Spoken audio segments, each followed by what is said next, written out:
Lakas lang po ng loob po talaga, saka po kasi marami po kasing, although sacrifice na po ito itself, pero mas marami po masasacrifice kasi pag i-reschedule po namin in other day.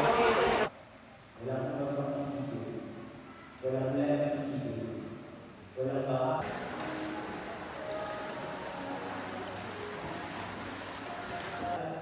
Kung ikinasal kayo na ibang sitwasyon, pero pinagpatuloy. Ikadasal namin na pagpalain ng Diyos ang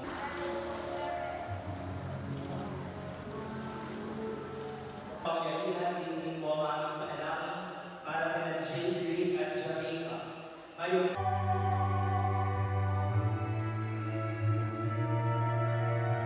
puso ng Jane Rick at Jamaica. At upang takatin sa pinya ang pananagutan ng buhay ay asawa. Parang feeling ko naman po, hindi po matatapos ang pagsubok po. It's just a test na bago po kasi kami kasal, 10 years po kaming magkasintahan po, which is we've been through a lot po, and it's just one of, ito po example po is just one of our struggle na na-overcome po.